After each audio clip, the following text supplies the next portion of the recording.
Good evening, everybody. Welcome back to the Mythgard Academy. This is session number 2 on The Name of the Rose. And tonight we are going to get an overheard discussion about a library, and then we are going to hear the description of a door. That's pretty much what's it's all about the architecture and the buildings today. More just delightfully medieval stuff.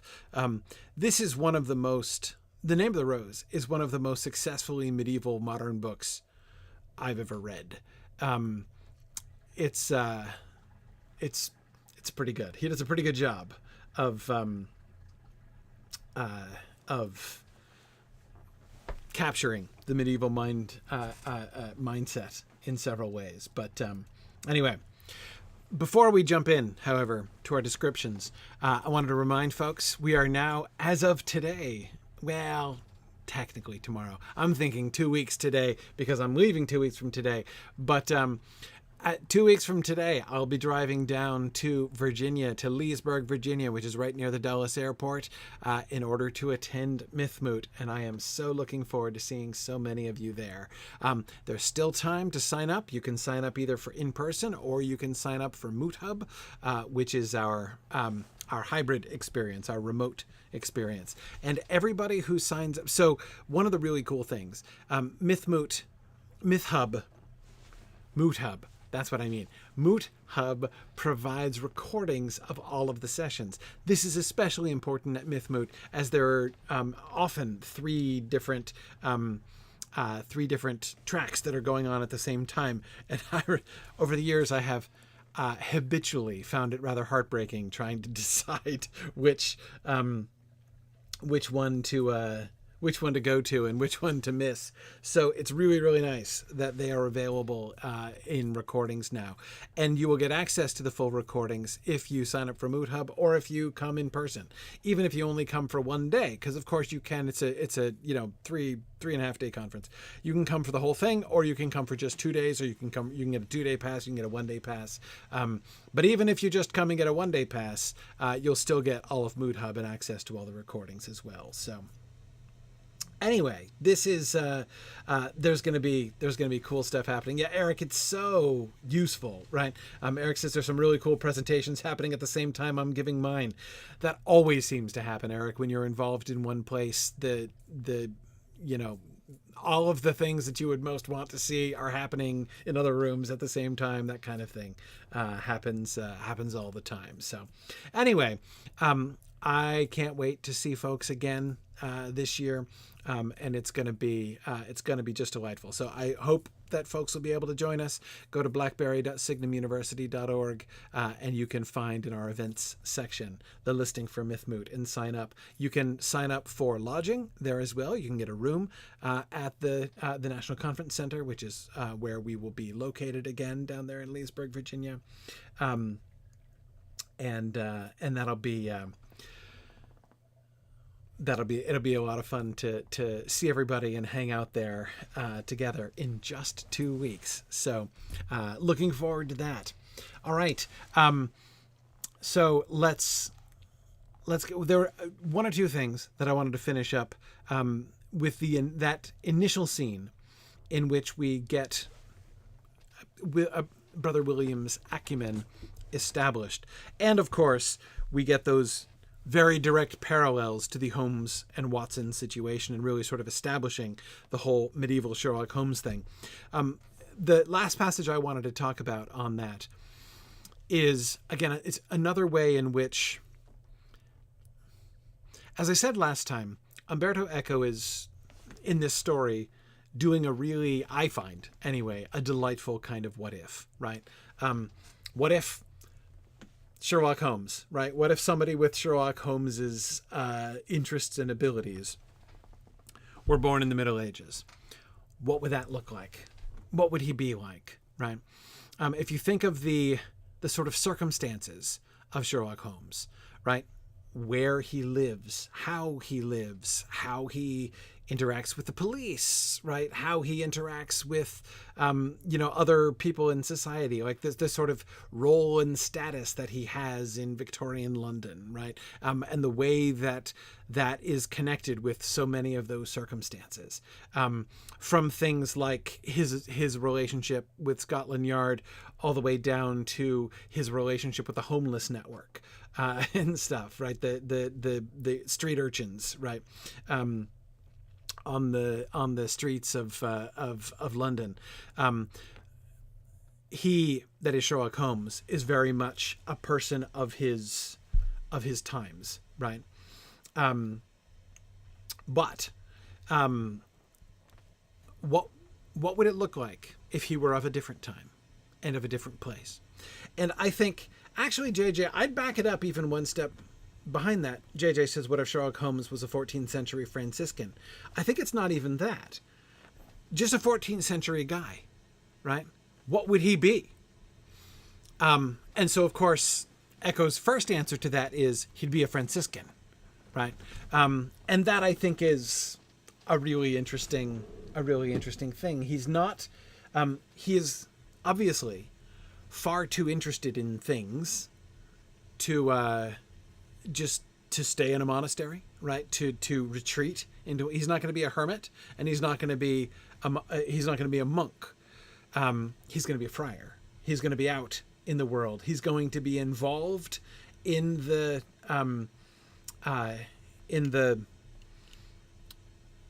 affairs of the times, right? The controversies of the times, and yet different from them.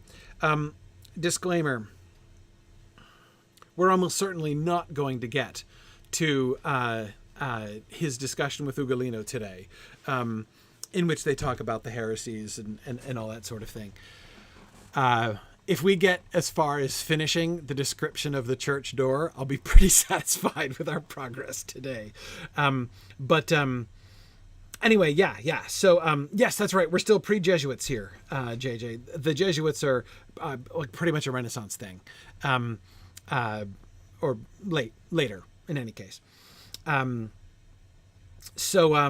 yes, Baskerville, William of Baskerville, he's from Baskerville. So again, that's, the explicit Sherlock Holmes connection of that, right, is just in case you weren't making the connection, right? There you go.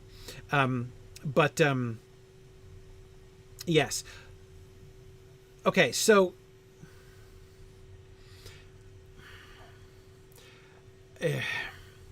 first of all, be careful using the word religious. I see several people talking about this. Be careful using the word religious. That word means something quite different. I mentioned this before, but that in a medieval context, the word religious means something quite different. And this is important because the way that we use the word religious, in the modern world, we use the word religious to outline two categories which were not categories in the Middle Ages. Like, we'll say, like, there's religious people and there's not religious people, right? That is not a distinction. That whole distinction does not exist. And I encourage you not to think that way about the characters in the book. William is not in any way less religious than other people. I'm not saying there's no difference between him and the other people. And in our vocabulary, we might say something like that. But I encourage you not to do that because that's applying our vocabulary. Let's use the vocabulary of the times. He is a member of a religious order, and so he is religious by medieval definitions. So there is no, even the word secular, of course, did exist, but it doesn't mean what you think it means. Do you know who a secular was? A priest. The parish priests. There were the religious clergy and there were the secular clergy. The religious clergy who were members of religious orders and who were therefore, in some ways, either physically or through their lifestyle, separated from the rest of the world. And then there were the clergy who go out into the world and interact with the world. Those are the parish priests, right? So priests and bishops are secular clergy, and the secular and the religious, you can talk about that. Those categories exist and are very important in the Middle Ages. But when you're talking about secular versus religious, you're talking about like monks and friars and nuns versus, well, those are the religious versus the secular, which is the parish priests. Yes, friars are still religious.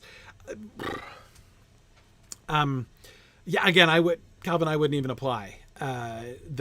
Just avoid it.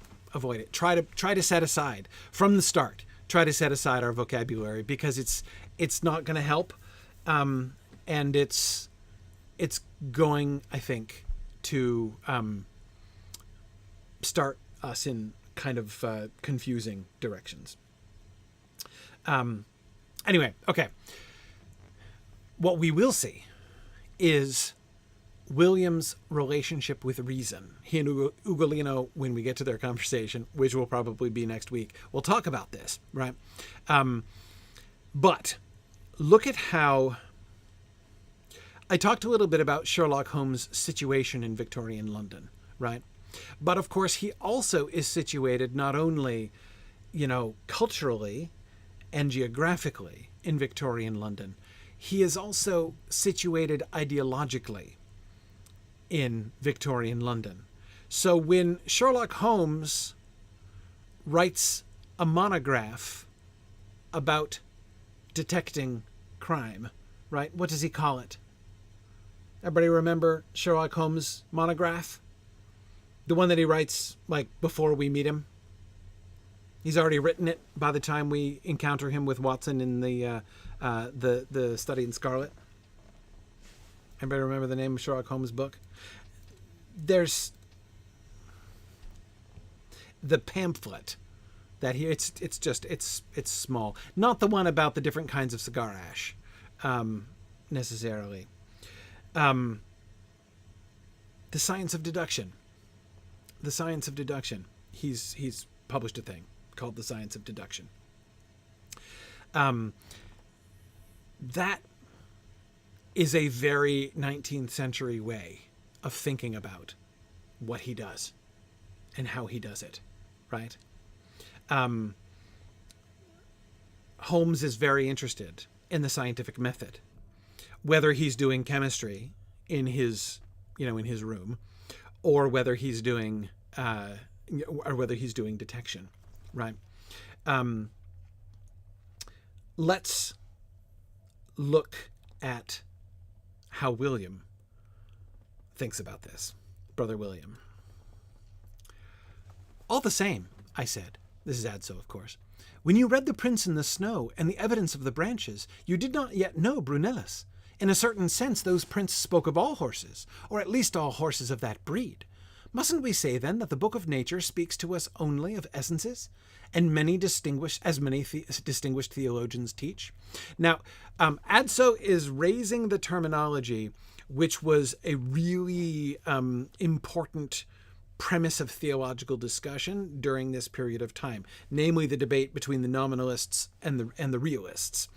I'm not going to get too deep in the weeds with that. But his reference to many distinguished theologians, that the book of nature speaks to us only of essences. He's talking about the nominalists there. Those who think that the important thing is reasoning back to like the important big overall principles. Look at William's language here. Not entirely so, dear Adso, my master replied. True, that kind of print expressed to me, if you like, the idea of horse, the verbum mentis, that is the word of the mind. The horse, like the word horse, occurred in his mind, right, when he saw the prints, and would have expressed the same to me wherever I might have found it. But the print in that place and at that hour of the day told me that at least one of all possible horses had passed that way.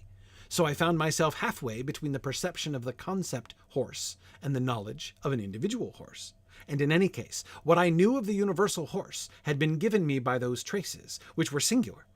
I could say I was caught at that moment between the singularity of the traces and my ignorance, which assumed the quite diaphanous form of a universal idea. Okay, let's make sure we don't lose the thread here. I found so his description of his process, of his reasoning process, right?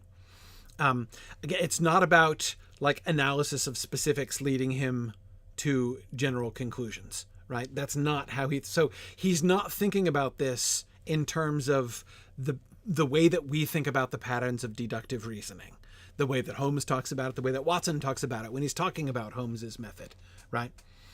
When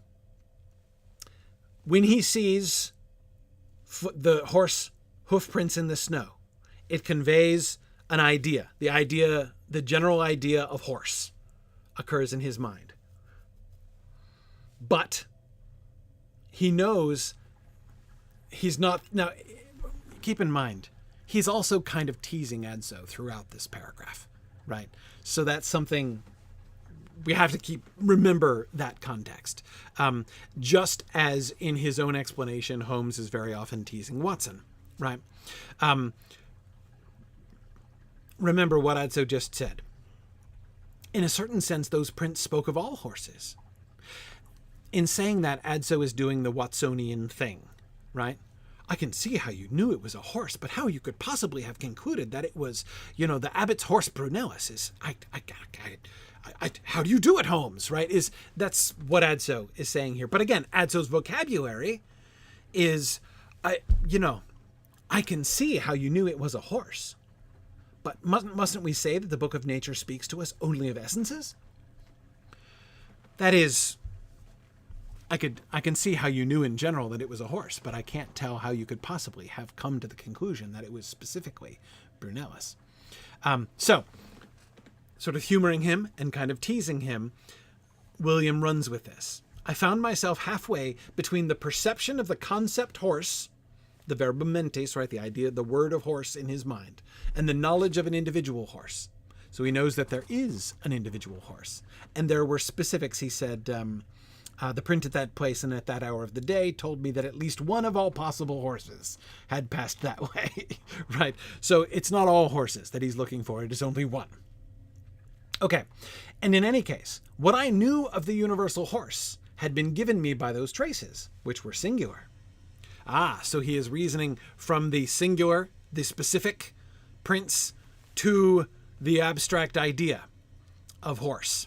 Okay, I could say I was caught at that moment between the singularity of the traces and my ignorance, which assumed the quite diaphanous form of a universal idea.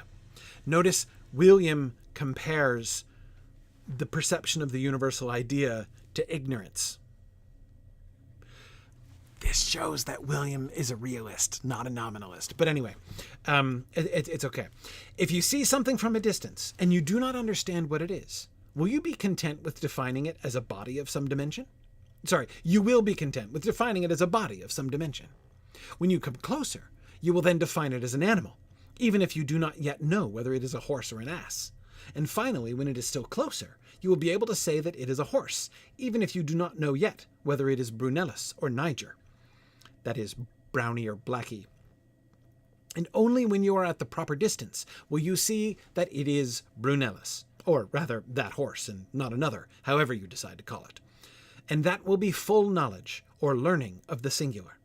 So an hour ago I could expect all horses, but not because of the vastness of my intellect, but because of the paucity of my deduction. And my intellect's hunger was sated only when I saw the single horse that the monks were leading by the halter. Only then did I truly know that my previous reasoning had brought me close to the truth. And so the ideas, which I was using earlier to imagine a horse I had not yet seen, were pure signs, as the hoofprints in the snow were signs of the idea of horse, and the signs of signs are used only when we are lacking things. He describes his method. He is always trying to get to the specific, to the concrete. Right? What is the satisfaction of the hunger of his intellect? His intellect's hunger is only satisfied when he sees the horse itself, right? The actual vision, the realization of the concrete thing, the horse Brunellus. That was when he saw the horse. as they were leading it back. That was when his intellect's hunger was sated. Until then, all he had were signs and the signs of signs. And he was following those signs towards the thing. But his goal was always to get to the thing. He's not trying to reason outward to larger abstract principles. William is always going down from generalities, trying to distinguish. That comparison that he makes, that illustration that he gives of distance is very telling, right? When you are far away, you can see a thing. You know that it's a body of a certain size, but you can't tell what it is. Is it an animal? Is it a rock? I don't know what it is, right? So you can put it into a general category, right? I mean, you can't tell even for sure if it's an animal, but you're pretty sure it's not like a pine tree, right? And then you get closer and you're pretty sure it's not a house because it's too small, right? And you're pretty sure it's not a, pigeon because it's too big, right? But you have only a vague idea of what it is. And then you get closer and you're like, oh no, that's definitely an animal. It's like a quadruped animal, but it could be a horse, could be an ass, right? Could be a donkey. I don't know what it is, right?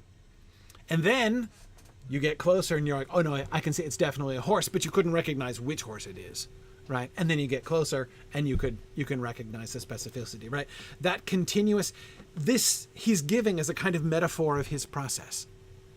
If he saw nothing but the prints in the snow, he would know, well, he'd know a few things. He drew some conclusions. But let's say he saw one print in the snow because he was drawing some specific conclusions based on the sort of the regularity of the hoofs, right? Of the hoof prints. He would have the idea of horse, the verbum mentis, right? But he would know very little other than that. He wouldn't have mentally come close to the thing. The more signs he sees, right? The more, so the closer he the greater he increases his proximity to the reality of the thing through his interpretation of signs. It's the interpretation of signs that leads him there, right?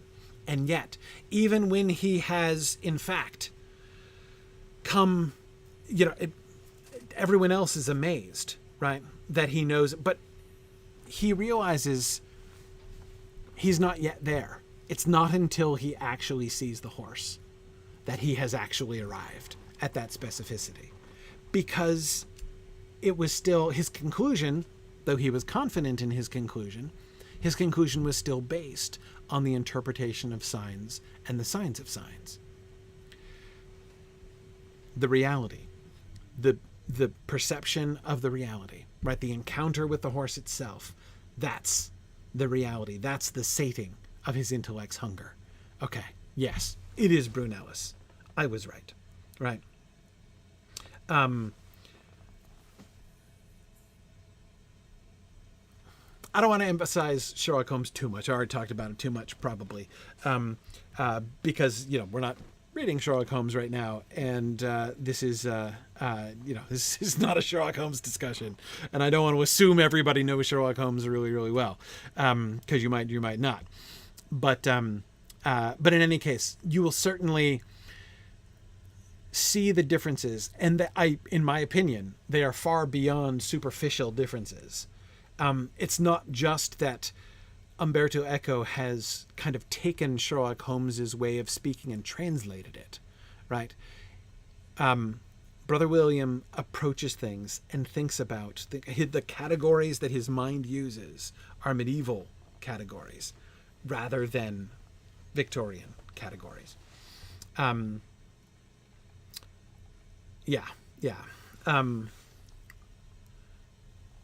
Okay. Hey, I wouldn't object to reading Sherlock Holmes. Sherlock Holmes is one of those things. I read the complete Sherlock Holmes, I don't know, probably once every 5 years or something like that. I really like Sherlock Holmes. Okay. Let's go. So, by the way, so one of the things that is important. This is super crude, and please, I'm not going to be able to give you a really good synopsis of realism versus nominalism. But what we can already see from Brother William here, which is most relevant, better than me just spouting off about, medieval theological debates in general, is looking at the way that the book itself is kind of setting them up. Again, pay attention. It is significant, the direction in which Brother William is reasoning, if you see what I mean. That is, he is reasoning from the general to the specific. He considers the general to be tantamount unto ignorance. The quite diaphanous form of a universal idea. Them's fighting words to a nominalist, right? And he goes down to the specific, right? And it's the specific, it's the particular that counts to him, right? Now, this might seem to you obvious, right? This is not obvious at all to a medieval thinker. And we'll get back to this before the end of tonight's class, I hope. But that many people acted, spoke, wrote, read as if all specific things only matter in as much as they point us to the big things, the universal ideas, the spiritual truths. Lesser things point to higher things. This is the entire rationale behind the kind of allegorical reading that we do in the Middle Ages, that we do constantly in the Middle Ages. Don't worry, you'll have a good chance to practice this on many occasions, not least before the end of today's class. But again, if this trend from the universal towards the specific seems to you the only logical way to proceed, like the natural thing, I just want to urge you to open your mind, right? And try to imagine thinking about things the other way. As if all of the things, the specific things that you see, what matters is what you can learn from them. They don't matter so much in and of themselves. It's what they point to. Signs and the signs of signs, right? In this way, both William and, a nominist allegorist they would both focus on signs and the signs of signs, but they're going in opposite directions.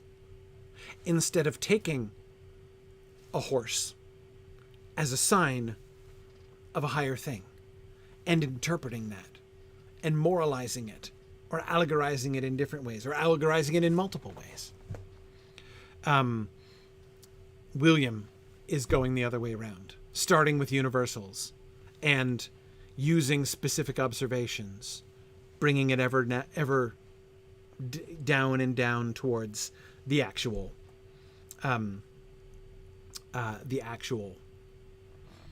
thing. Nominalist, allegorist. What I mean, Jocelyn, again, to be an allegorist. Sorry, my pausing here. I'll be doing this a lot, I think, during this discussion. This is my, how much of this do I need to explain? Pause. Okay, so allegory in the Middle Ages is not primarily a way of writing stories. The majority of you who are here listening to this are Tolkien fans.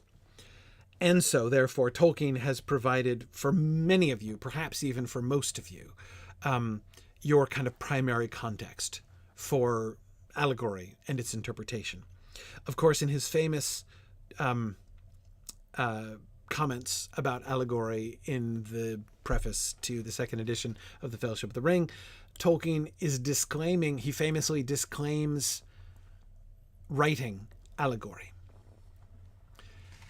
he says, this is not an allegory of World War II, right? Now, Tolkien is only talking that way because he was talking to modern readers. And the modern readers were essentially accusing him. It wasn't an accusation. He felt it was an accusation, but they were basically claiming, the modern readers were claiming that Tolkien had intended it to be an allegory, that he was a conscious allegorist in that way. But in the Middle Ages, there are people who write allegory on purpose. It was a genre that you could write in. But that is not mostly what allegory is. That's not how you encounter it. Allegory is not primarily a way of writing. It's primarily a way of reading. When you read a text and you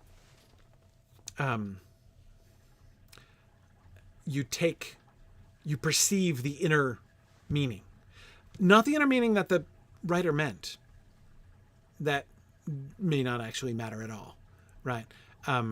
It's irrelevant. Had Tolkien objected to medieval readers, right? So imagining The Lord of the Rings had been written in the Middle Ages and medieval readers had been like, oh, I perceive in this book an allegory. And Tolkien had said, I've cordially disliked allegory ever since I grew old and wary enough to detect its presence. It's definitely not an allegory. They would say, sit down, son. You don't get a vote. Okay. You are claiming that you did not intend an allegorical meaning. Fine. But that's not important right now. What is important is the allegorical meaning that we can see from it. So to be an allegorist, Jocelyn, in the way that I was using that word at that point, is to be the kind of reader that is always looking at things that are being described in books, stories as they're being told in books, and always seeking the way in which the higher meaning can be extracted from it. What does it point to? What is the larger pattern that it points to? This is, of course, easiest with the Bible, because the Bible always has allegorical meanings, because that's easy. But yes, you could even say, Mighty Felix, that allegory is a way of thinking. Absolutely. People did do it without even trying. Medievals are completely steeped in this. They're almost incapable of not doing this. You will see Adso doing it all the time. Taking a person that he meets, a thing that he sees or that happens to him, he is very naturally, without thinking about it, taking those things as signs of greater things. He will do, at various points, allegorical interpretations of the things that happen. Often, he'll draw attention to the fact that he's doing that. Sometimes he won't. He won't at all. So, yeah. Okay. I think that's enough to be going on with. But again, what I would say, again, notice how that whole trend, which was, again, just like the dominant mode, I'm just going to say it, the dominant mode of thought. Sorry, often I pause and heave a sigh and stuff like that when I feel the need to qualify what I'm about to say, but I'm like, whatever, I'm just gonna say it. Allegory and allegorizing was the dominant mode of thought in the Middle Ages. And that dominant mode of thought points, in a sense, upward, right? Upward, that is away from things and towards essences, to use Adso's word. Towards universals, to use William's word here. And it is the path of wisdom to always be looking upward. To always be taking spiritual and moral nourishment from things and from incidents. Anyway, yeah, so William's process when William is insisting on going from the universal to the specific. That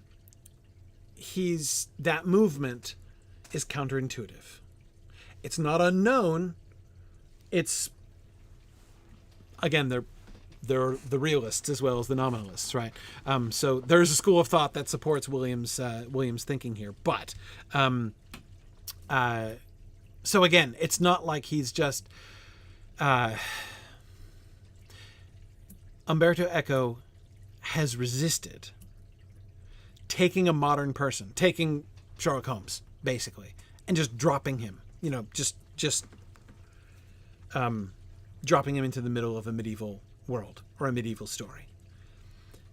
Brother William is a medieval character, and he thinks like a medieval character, right? Again, as much as Eco can make him do. This is why I urge you to resist modern categories. And I'll try as much as I can to help draw your attention to the cues that the book is giving us, that Adso gives us, that William gives us, in the way that we're supposed to process, in the way that we're supposed to think through it. Yeah.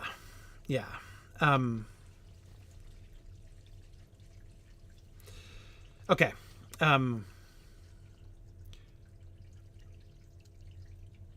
Let's keep going. So this is the beginning of William's discussion with the abbot. And we learn a lot about William, as well, of course, as learning the whole premise of the mystery story that we're going to be reading. He said, this is Abbo, the abbot. He said he had received a letter from the abbot of Farfa that not only spoke of William's mission for the emperor, which they would discuss in the coming days, but also added that in England and in Italy, my master had acted as inquisitor in some trials, where he had distinguished himself by his perspicacity, along with a great humility. So, notice, by the way, if you're Sherlock Holmes and you live in Victorian England, what do you become? Well, you become a consulting detective, right? And you end up working with Scotland Yard. Patronizingly, usually, but you end up working with Scotland Yard, right? Because that's what there is in 19th century London, right? If you are a person of the same mental gifts and interests, and you are born in the 14th century, you become an inquisitor, right? Okay. I was very pleased to learn, the abbot continued, that in numerous cases you decided the accused was innocent. I believe, and never more than during these sad days, in the constant presence of the evil one in human affairs. And he looked around, imperceptibly, as if the enemy were lurking within those walls. But I believe also that often the evil one works through second causes. And I know that he can impel his victims to do evil in such a way that the blame falls on a righteous man, and the evil one rejoices then as the righteous man is burned in the place of his succubus. Inquisitors often, to demonstrate their zeal, wrest a confession from the accused at all costs, thinking that the only good inquisitor is one who concludes the trial by finding a scapegoat. An inquisitor, too, can be impelled by the devil, William said. Okay. Vocabulary. Again, there will come a time. The discussion of this book will get faster as we go through, and I have to do a little bit less vocabulary explanation, and not just explanation of excellent words like perspicacity, which is a really marvelous word. The constant presence of the evil one in human affairs. This is one place where it is going to be a particular challenge to attempt to adopt the medieval point of view. And I say that in particular. Because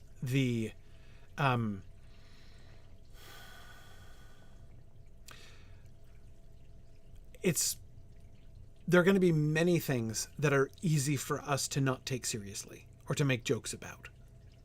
And I'm not trying to make you feel guilty if you make jokes, but I want to urge caution there.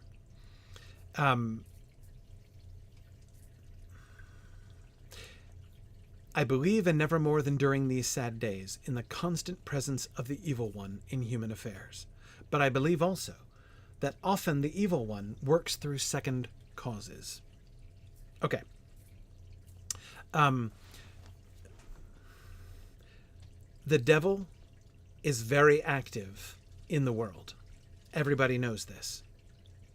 Everybody knows that there are those people who are,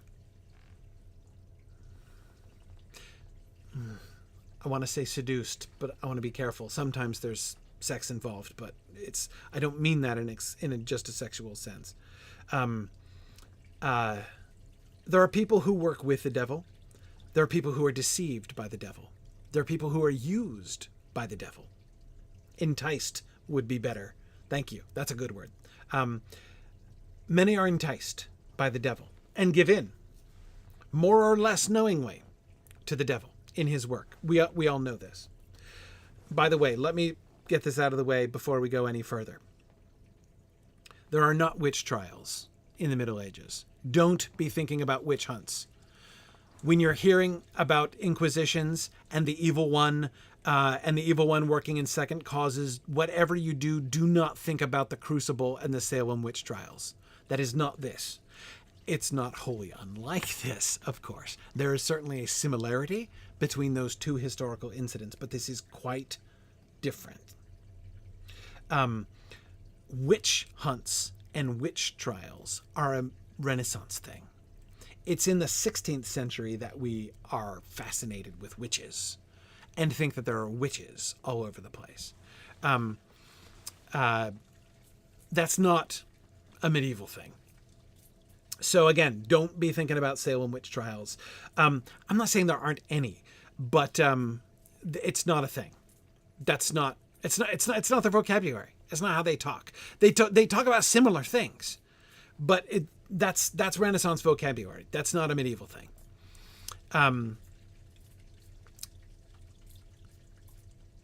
The difference, by the way, is magic. This is one of the most insightful things C.S. Lewis ever said in his scholarship. Stuck with me since the moment I read it. It's in The Discarded Image, I think.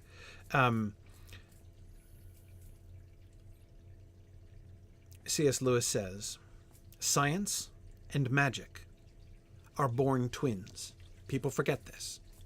There was a great fascination with the idea that one could gain power over the natural world, that one could increase human authority over nature.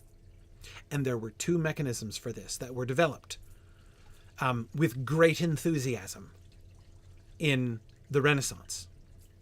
The Renaissance was all about increasing their power over nature. And for that reason, they loved science and they loved magic.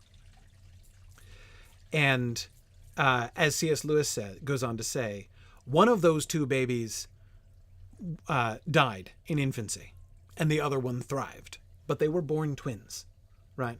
The reason that science caught on and magic did not is because science worked and magic didn't, right? But they were two parallel ideas come up with for exactly the same reason. And they were their expressions of precisely the same impulse. Again, I think Lewis is exactly right about that. That's the difference between Renaissance witch trials and medieval inquisitions. Both of them are. There's lots of parallels in like both of them. That is, the people who do the hunting and such are both of them trying to stamp out what they believe to be diabolical activity among us in order to protect us from diabolical activity. But there is a big difference. Witches, the Renaissance thing, those are people who are seeking because magic, again, it doesn't work. Well, there's one way in which it might work. because the devil does exist and really does have power. So if you do a Faustian thing, right? That is, if you make a devil's bargain in order to gain power for yourself, you might get it, because the devil has power to give. Everybody knows that, right? So, because they were very interested in the exertion of such power in the Renaissance, they were very interested in the exertion of such power over nature, and they knew that most of it really didn't work. It was rather disappointing, but it could happen. There might be those witches who could do things and make things happen, who could in fact have that power over the natural world, though they could only have it by the power of the evil one. So that element of power and exerting power over nature, it gives a whole different like edge to witch hunts and witch trials later on.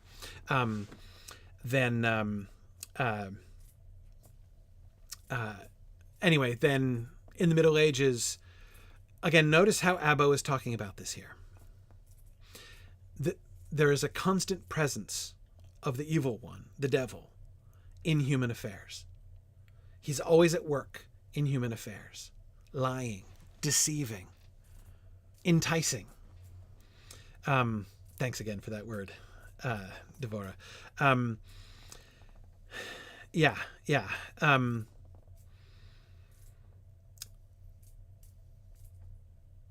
And sometimes the evil one works through second causes. The evil one Satan is always trying to bring about the destruction, the damnation of man. It's his ends are rather spiteful, really, right? The devil rebelled against God and was punished. And so he's just trying to take as many people down with him as possible, mostly out of envy, right? He doesn't want to see people achieve salvation, because then they will be exalted into the place from which he has been banished, right? So the designs, the motivations, that is to say, of the devil are all really quite petty and spiteful. But nevertheless, he's quite dedicated to them. He and his minions are quite dedicated to them for all of that, right? I believe when he uses the word succubus here, and I know that he can impel his victims to do evil in such a way that the blame falls on a righteous man, and the evil one rejoices then as the righteous man is burned in the place of his succubus, that is, of the evil one's succubus. I believe he's using that word there to refer to the person that he is using, because he's working through second causes. That is, sometimes the devil causes things himself. Sometimes he works through second causes. That is, he affects a person in a particular way, and then the person acts towards another person, and that leads to, again, it doesn't just act directly, he acts through an agent, right? His agent is what Abbo is here referring to as his succubus, the one that he actually is connected to, the one he is affecting, the one he is working through, right? But he can work through that person indirectly in such a way that blame can fall on a righteous man. It's interesting. It's important that Abbo is interested in this. The Inquisition is happening in large part, hardly exclusively, as we'll see next time, but in large part,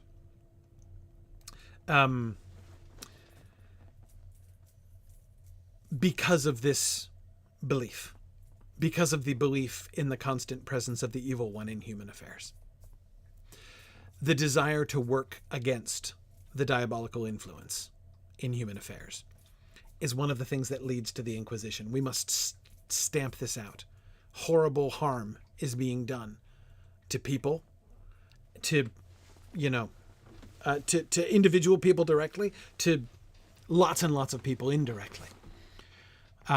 Wherever that sort of evil is at work, it must be stamped out. This can lead, if you stop paying attention to the individual people. Remember that upward and downwards, upward towards absolute ideas and downwards towards specifics, right? Notice how this becomes relevant again. If you see a person doing acts of wickedness, and that those specific things, from that you are going upward towards the universals, right? If that individual person merely becomes a sign of this, the larger working, right? The person doesn't matter anymore. They're part of a larger story. They're just a sign towards the evil, of which they are a part, right? And that evil must be extirpated, right? It must be stamped out. You've got to get rid of it, right? And so that inclination can lead very easily to saying, to the dehumanizing of the accused in these cases, right? We are interested in reading in doing our allegorical reading, right? Of reading the larger significance of the narrative. It's not about you and your case. It's about what your case points to, right? William works the other way. But again, Abbo, in his, to his credit here, he is particularly interested in William's record as an inquisitor because William often acquitted people.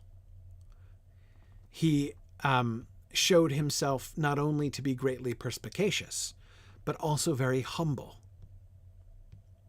Humble because inquisitors often, to demonstrate their zeal, wrest a confession from the accused at all costs, thinking that the only good inquisitor is the one who concludes the trial by finding a scapegoat. There is a temptation to pride on the part of the inquisitor. Only by a conviction and a confession can they be seen to be an instrument of the triumph of good over evil, right? And so there's the temptation to disregard the people. They don't matter. Their actual innocence or guilt doesn't matter. What matters is it going to be seen that good is triumphing over evil? And here comes the subtle temptation. Is it going to be seen that I am an instrument of that good that is bringing about good and conquering evil, right? And William says an inquisitor too can be impelled by the devil. That too may be a temptation, may be a manipulation of the devil himself.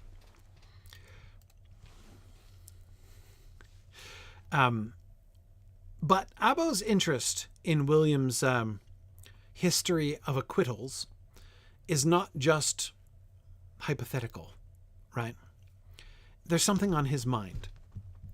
For this reason, the abbot continued, I consider that any case involving the error of a shepherd can be entrusted only to men like you, who can distinguish not only good from evil, but also what is expedient from what is not. I like to think you pronounce a sentence of guilty only when, and Williams interjects, the accused were guilty of criminal acts, of poisoning, of the corruption of innocent youths, or other abominations my mouth dares not utter. That you pronounced sentence only when, the abbot continued, not heeding the interruption, the presence of the devil was so evident to all eyes that it was impossible to act otherwise without the clemencies being more scandalous than the crime itself. When I found someone guilty, William explained, he had really committed crimes of such gravity that in all conscience I could hand him over to the secular arm. Notice that there are two important disjunctions between the abbot and William here, right? The first notice what William is focused on. What acts did they actually do? He pronounced a sentence of guilty only when the accused were guilty of criminal acts.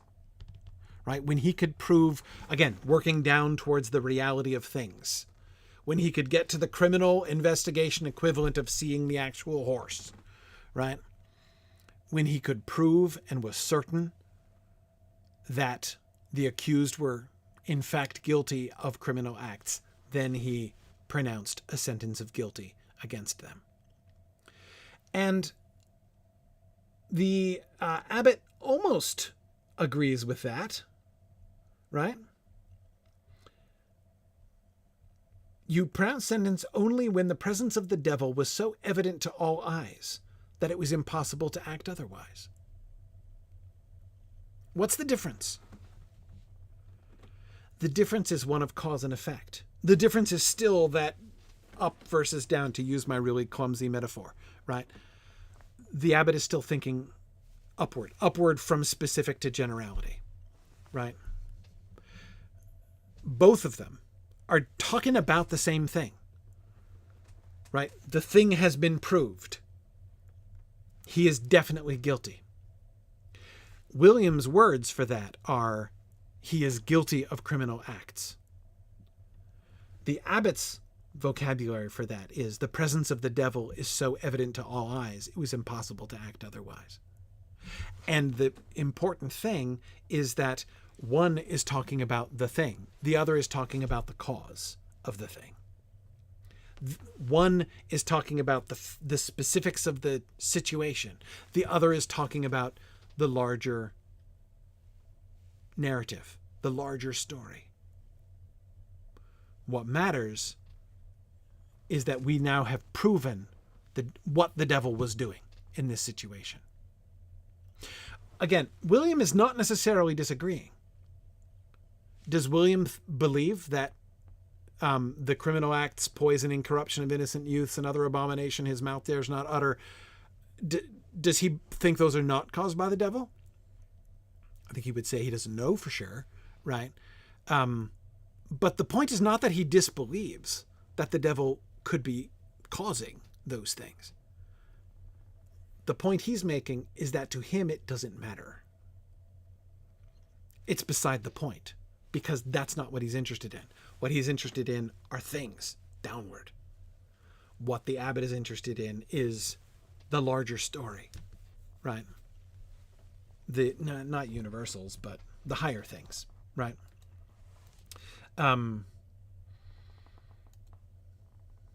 Yeah.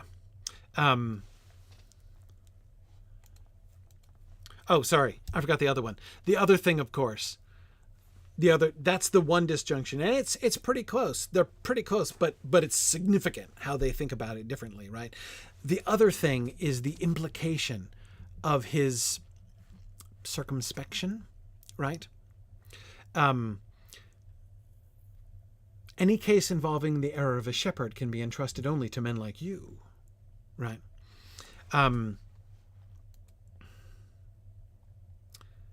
Yeah.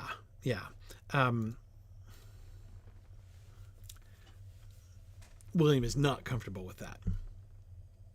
The abbot was bewildered for a moment. Why, he asked, do you insist on speaking of criminal acts without referring to their diabolical cause?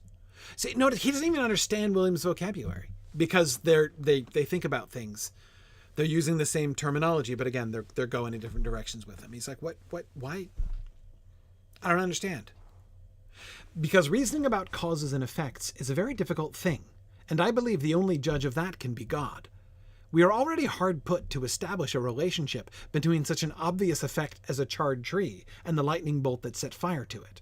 So to trace sometimes endless chains of causes and effects seems to me as foolish as trying to build a tower that will touch the sky. Let us suppose a man has been killed by poisoning. This is a given fact. It is possible for me to imagine, in the face of certain undeniable signs, that the poisoner is a second man. On such simple chains of causes, my mind can act with a certain confidence in its power. But how can I complicate the chain, imagining that to cause the evil deed there was yet another intervention, not human this time, but diabolical? I do not say it is impossible. The devil, like your horse Brunellus, also indicates his passage through clear signs. But why must I hunt for these proofs? Is it not already enough for me to know that the guilty party is that man, and for me to turn him over to the secular arm? In any case, his punishment will be death, God forbid him. God forgive him. JJ, that is absolutely a reference to the Tower of Babel. I was going to mention that, just kind of scroll that away. As foolish as trying to build a tower that will touch the sky. In Genesis chapter 11, there is a story of the people of Babylon. The word is Babylon in the Hebrew. And anyway, so it's they're building Babylon, right? And they're building this ziggurat. They're building this tower, the top of which is going to touch the sky. They're building a bridge between the human and the divine, right? Under their own power, and the consequence of this, God does not approve, and the consequence of this is that the people's language is divided. No, Arthur, they're not a bunch of Nimrods, though they're kind of Nimrods. Nimrod, of course, was right before this, and Nimrod was one of the earlier founders of Babylon. You could say it's Nimrod's fault. But anyway. By the way, the role that Bugs Bunny played in changing the connotation of the name Nimrod in the 20th century is truly fascinating, actually. Anyway, okay. The punishment, God's response to the people of Babylon building the tower to the sky, the tower that would touch the sky, was to divide their languages. He confused their languages, and therefore they were not able to gather together and act in concert anymore. This is going to be important later, sooner, actually. And yes, Maureen, it is a really nice analogy of building endless causes and effects versus a tower. Notice also, Maureen, how what he is exactly implying about this, right? He says it explicitly in the in the last paragraph there, but he says it explicitly there, but he kind of takes the sting out of it by separating his comparison to the Tower of Babel from from what he says later on. Only God can be judge of this. For us to examine a case in which, because there are only so many things that we can see the physical evidence. And from those things, those certain undeniable signs, as William says, we can draw conclusions about the things that happened. And that sometimes is difficult enough, as William says. For us then to try to look into the minds and hearts of people and understand what caused the evil deed and how it came to be and whether and to what extent the devil was involved, it's not just that William prefers not to do that. William is suggesting that that is actually sinful. It's like the sin of Babel.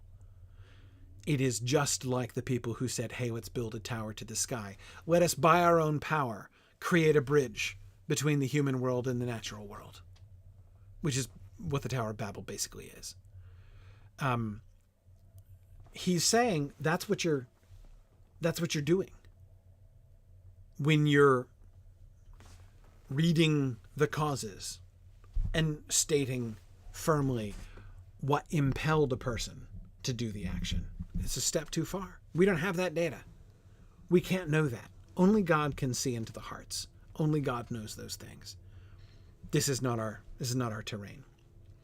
And Jocelyn says, do we think Echo is meaning to be so scathing about the religious belief structure? Try not to. I know I sound almost pedantic. Try not to ask that question. Not in those terms. Again, you're using the word religious in the modern sense, right? William's argument is a religious argument here. That's what. Do you see what I mean? That's why I'm saying that. It doesn't. the vocabulary doesn't apply in the same way, right? In the modern sense, Abo and William are both extremely religious. I know Echo is a modern writer. I know. And it's not inappropriate to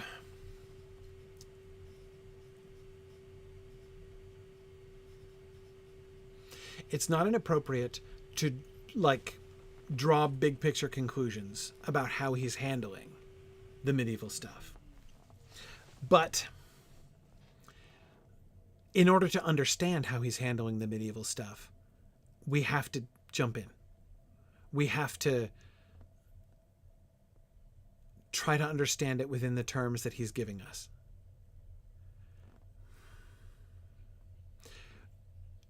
Back to Watership Down for a second.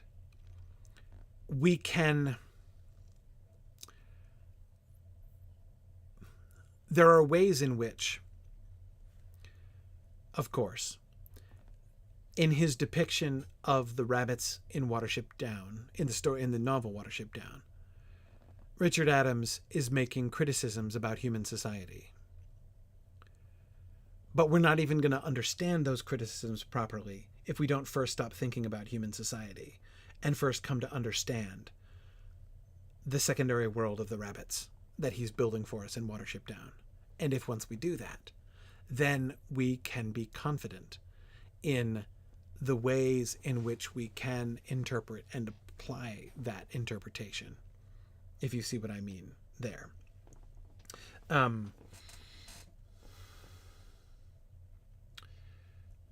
Does that make sense? If you are reading Watership Down and you're thinking about people the whole time, if you're focused on people, you're going to miss the secondary world of the rabbits. And the secondary world of the rabbits is the vehicle that will bring us to any kind of realization that we have about ourselves and human society through that story. The same is true here. Can we see that some things that Echo the Modern Writer is saying, about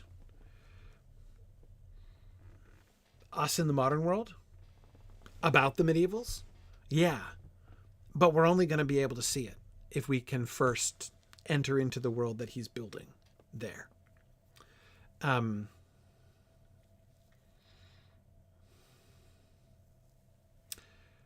And we have to be willing to take that step. And that means, especially at the beginning, trying not to think like a modern person. Just like you will not really understand the rabbits of Watership Down so long as you're thinking like a person and not learning to think like a rabbit, as the rabbits will teach you as you read that story, because it's a very effective secondary world. Do you see what I mean? So it's because, yes, like this is not,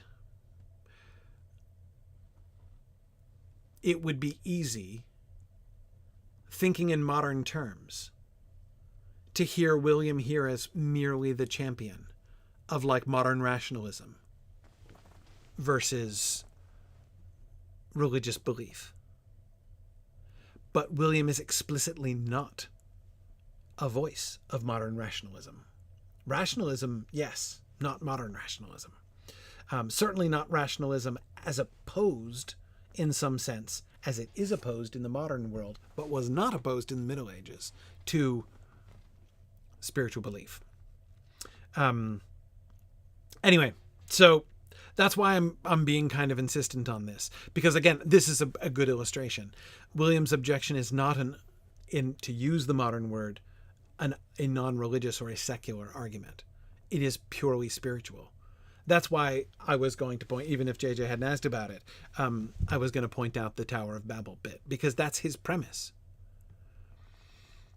In which case he's showing that the abbot was correct to praise his humility. It is humble, right? Humble in the sense that he has a proper idea of his relationship with God. Okay. And yes, the secular arm here does mean civic authorities. Yes. Yes.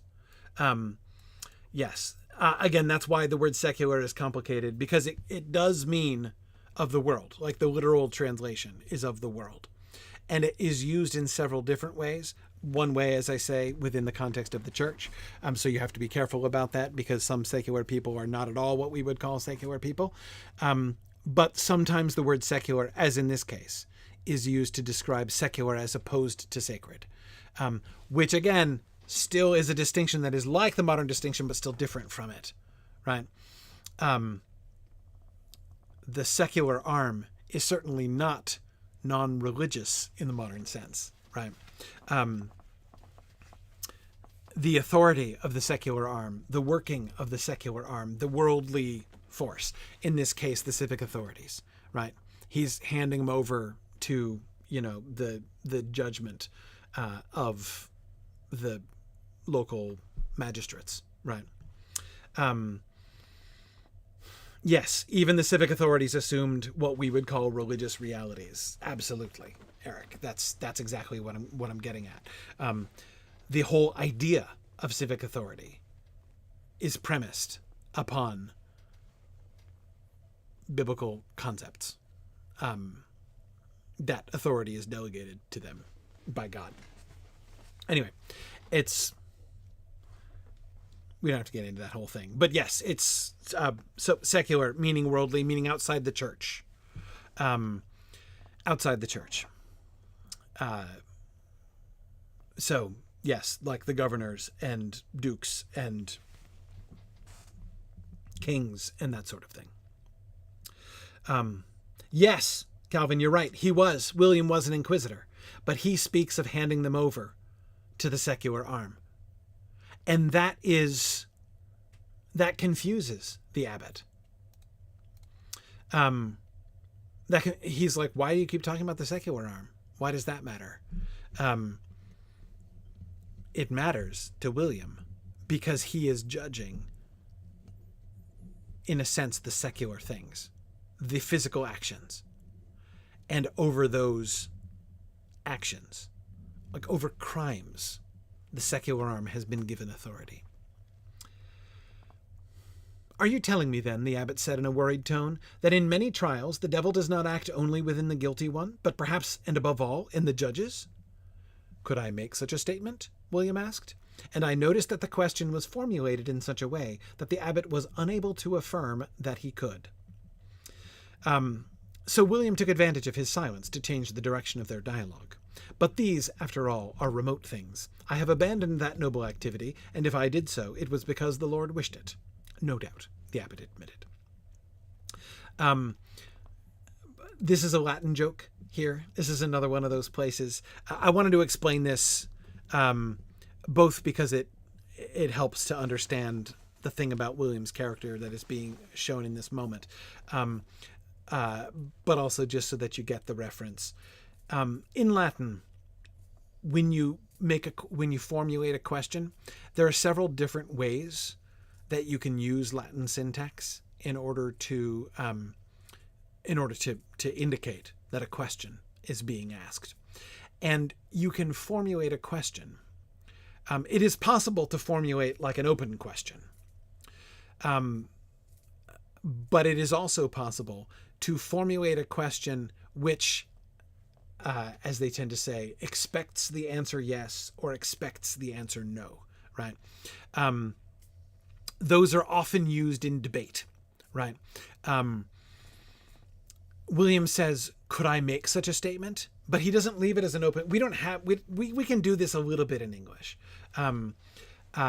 So like in English, for instance, when you say, there's a big difference between saying, did you take that? Or you took that, didn't you? Right?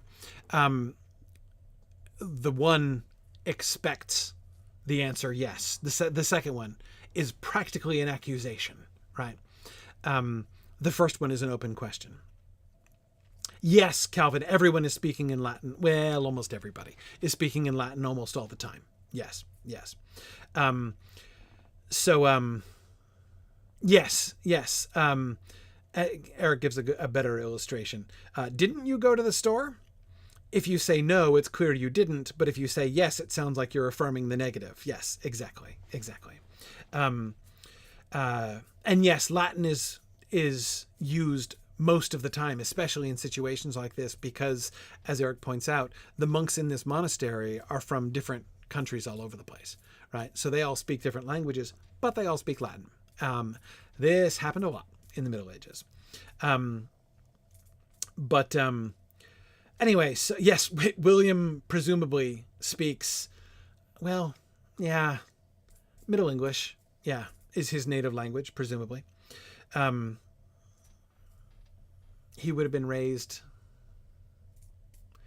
He would talk like Lyamon, probably. Lyamon's brute. Anyway, yeah. Anyway, sorry, it's a 13th century Middle English poem. It's hard to read because it's older Middle English. Anyway, okay. So there are several times when we are reminded that we are reading a translation, not just a translation of the Italian into English, but a translation of Latin into Italian in the first place, right? By the way, this is an important and fun thing to remember. There are many scathing things that Adso says about the vernacular. The vernacular just means the languages that people speak, not Latin. There were two categories of language in the Middle Ages. There was Latin and there was the vernacular, which is almost everything else. Almost because Greek isn't the vernacular. Nobody speaks it, but like they acknowledged it and gave it a special place. But they wouldn't have considered Greek the vernacular, but they didn't know it, so it's not really relevant. Anyway, okay.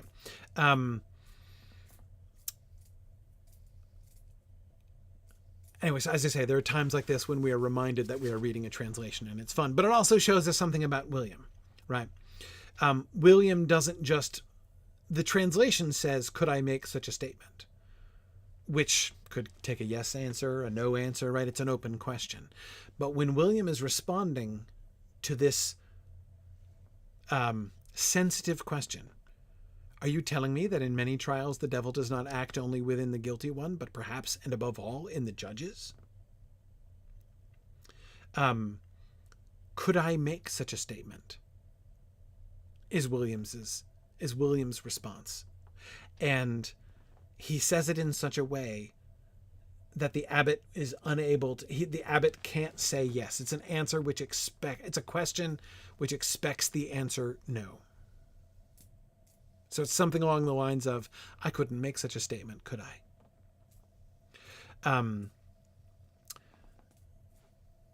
But instead of just rendering that, he invites us to imagine it. Anyway, okay, let's keep going.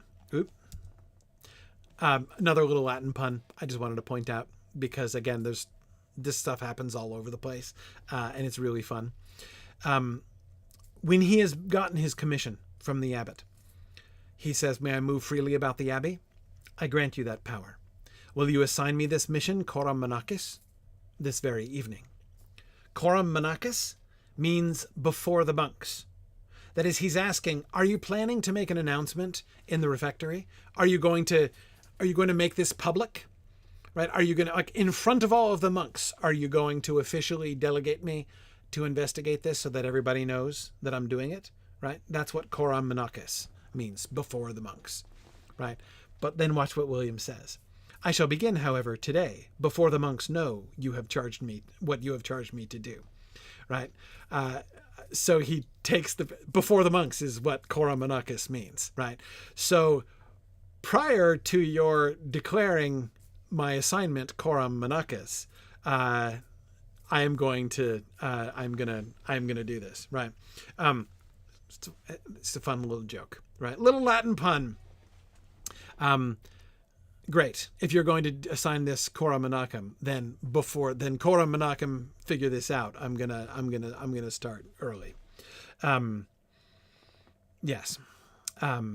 Yes, Eric, exactly, because he already said, I grant you that power in the present tense. So I grant you that power as of now, right? But there is a time between now when he is granted the power and later when it will be revealed Cora Menachem, and he is declaring his intention to take advantage of that time. Just a fun little joke, that's all. Besides, I already had a great desire, not the least reason for my sojourn here, to visit your library, which is spoken of with admiration in all the abbeys of Christendom. Let's talk about the library a little bit. I want to focus on the monastic mission statement that Abbo declares. This library is a huge, awesome library, right? It is one of the greatest libraries in all of Christendom, we're told. And he starts by quoting this famous saying, Monasterium sine libris, the abbot recited pensively, est,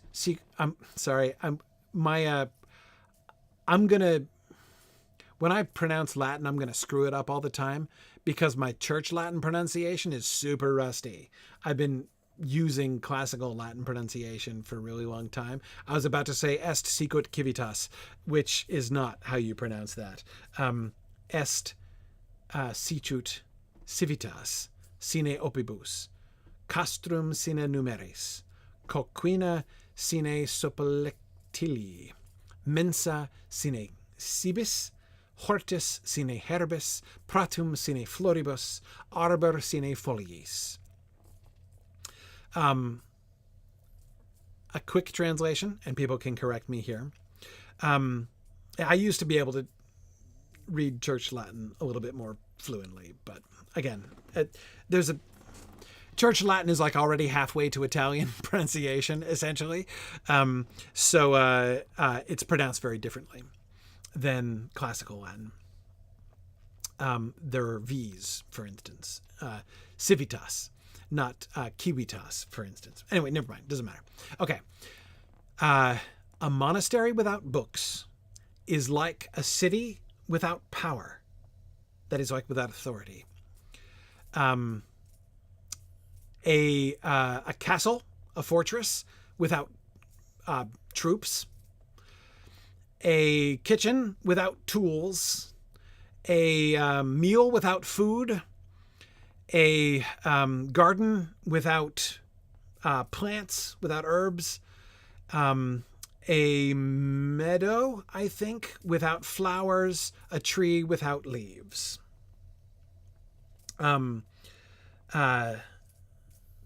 That's yeah, okay. That's more or less, I think, what it says. You can see so just pause for a second, noting the significance of that saying that he's quoting, right? This is how essential books are to a library, what leaves are to a tree, flowers to a meadow, food to a meal, right? It is as pointless to have a meal without food as it is to have a monastery without books. Books are absolutely essential to the whole purpose of a monastery, according to the abbot, right? And our order, growing up under the double command of work and prayer, that's the Benedictine order, right? Work and prayer are the two things that they're supposed to do. That's the core of the Benedictine order. They're supposed to pray, and they're supposed to work, like do physical labor. And our order, growing up under the double command of work and prayer, was light to the whole known world, depository of knowledge, salvation of an ancient learning that threatened to disappear in fires, sacks, earthquakes, forge of new writing, and increase of the ancient. But we live now in very dark times. The people of God are now inclined to commerce and wars of faction. Down below in the great settlements, where the spirit of sanctity can find no lodging, not only do they speak, of laymen nothing else could be expected, in the vulgar tongue, but they are already writing in it, though none of these volumes will ever come within our walls, fomenter of heresies as those volumes inevitably become. Because of mankind's sins, the world is teetering on the brink of the abyss, permeated by the very abyss that the abyss invokes. Notice, by the way, the whole mentality of monasticism that is contained in that statement. See the whole attitude? Why become a monk? Why have monasteries? What is the point of retreating from the world? Down below in the great settlements, right? So the monastery is literally up on a hill, but it's also figuratively up on a hill, right? And down below, where out in the world, right? Out in the seculum, out in the world, people are now inclined to commerce and wars of faction, right? They speak in the vulgar tongue. They're writing in the vulgar tongue. Things are going from bad to worse, right? Because of mankind's sins, the world is teetering on the brink of the abyss. Why do monasteries exist? To be apart from that. To retreat from the darkness and to preserve the light. Not just to hold the light themselves. Not just to be living with the spirit of sanctity, as he says, but to do work. To do work in order to be, again, notice, light to the whole known world, depository of knowledge, salvation of an ancient learning that threatened to disappear, forge of new writings, an increase of the ancient. But wait, he's not done. And tomorrow, as Honorius would have it, men's bodies will be smaller than ours, just as ours are smaller than those of the ancients. Mundus senescit. That means the world grows old. I think, is that present tense, Eric? I can't remember. But anyway, the world grows old. It's coming to its end. If God has now given our order a mission, it is to oppose this race to the abyss by preserving, repeating, and defending the treasure of wisdom our fathers entrusted to us. So remember, everything is in decline, right? Not only were the ancient people smarter and wiser and more learned than we, they were even like physically bigger. We're runty and diminished in every dimension compared to them, right? The world is growing old. Everything is disintegrating and falling apart. But they have a mission. Their order has a mission. To oppose this race to the abyss by preserving, repeating, and defending the treasure of wisdom our fathers entrusted to us, which includes not only the works of great Christian wisdom and the Bible itself, and commentaries on the Bible and theological works and all that sort of thing, but also the work of the ancients as well. Those works of the ancients, the ancient learning that is threatened to disappear. And that would include Greek and Latin learning from the ancient world that has threatened to disappear. Divine providence has ordered that the universal government, which at the beginning of the world was in the East, should gradually, as the time was nearing fulfillment, move westward to warn us that the end of the world is approaching, because the course of events has already reached the confines of the universe. But until the millennium occurs definitively, until the triumph, however brief, of the foul beast that is the Antichrist, it is up to us to defend the treasure of the Christian world and the very word of God, as he dictated it to the prophets and to the apostles, as the fathers repeated it without changing a syllable, as the schools have tried to gloss it, even if today, in the schools themselves, the serpent of pride, envy, folly is nesting. In this sunset, we are still torches and light, high on the horizon. And as long as these walls stand, we shall be the custodians of the divine word. Amen, William said in a devout tone. I love how, of course, you'll remember, after all this, he's like, Amen. But I don't see why this means I can't go into the library. Right? Okay. Brazen Bacon Fire. Yes, this is a fantasy library. It's like a theoretical library, basically. It's not an impossible library, but it's a theoretical library. I do not believe he is citing a particular historical library. Okay.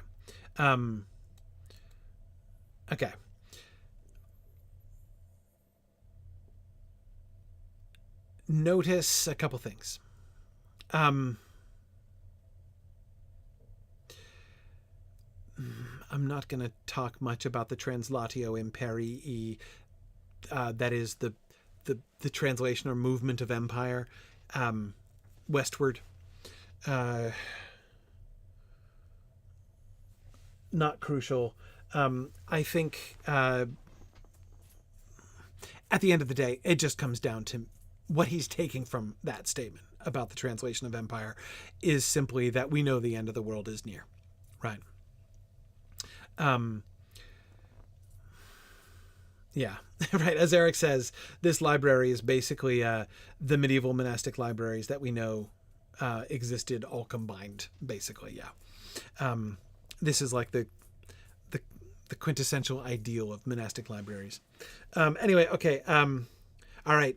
Okay, Jocelyn, very briefly, I'll tell you about the Translatio Imperii. The idea was simply that in ancient days, world power, like dominion, rested in the East, like, like Egypt and Babylon and King David, and then it came further west and further west, until it has come to Europe, and it rests in Europe now. Say we Europeans, right? It's just I don't want to hear about Byzantium. Pish, right? And certainly don't tell me anything about Muslim kingdoms, and whatever you do, don't mention Genghis Khan. But in Europe, in medieval Europe, we know that dominion now rests in the West. This is known. This is known. Yes, Babylon, Egypt, Greece, Rome, here, right? England, eventually. And yes, this kind of thinking is exactly the kind of thing that leads ultimately to the colonization and slavery and all that kind of thing. Yes, because they felt they had the right, that the imperius, the empire, in some, like the sort of anointing, right, had kind of passed to them. Those later things, which again are Renaissance and 18th century things, the world will have changed a great deal by then. But these ideas, the idea of empire, and of the right to empire, and the sort of divine sanction of empire, originates. I mean, we already have that in the Middle Ages. But yes, I know they don't know about Genghis Khan yet, nor will they ever really understand very much about Genghis Khan. Most of Western Europe will have not the faintest idea of how close they came to being conquered by the Mongols. Anyway, yes, if you ever hear references in medieval works to the Tartars, they're talking about the Mongols, but they knew almost nothing about them. Anyway. But his point about the Translatio Imperii, the translation of the imperium which keeps moving further and further west. The point is, when it gets to the end of the known world. Do you know where the end of the known world is? The Straits of Gibraltar. That's where the end of the Pillars of Hercules, the end, the western end of the Mediterranean Sea. That's pretty much the edge of the world, right? It doesn't go past that. Everybody knows. Not because the world is flat, but just because you can't go any further. Yeah. Jocelyn, yes. Camelot, I mean, I mentioned England, right? Yes, when authors like Sir Thomas Malory specifically depict Arthur as conquering the defeating the Roman Empire. Remember that? The whole conflict with Lucius, the Roman emperor, and being crowned as emperor and then going back to England. It is exactly, that is the next logical step in the Translatio Imperii. It moving on from Rome to Arthur, to England. Yes. And what's to the west of England? Nothing. Don't say Ireland. Nothing. Ireland doesn't count. Right? What is to the west of England? Nothing. And so therefore, King Arthur is the last and final king, the last and final emperor. Right? That's the mindset that that Maury is invoking in doing that whole Roman interlude, right? In Le Morte Arthur.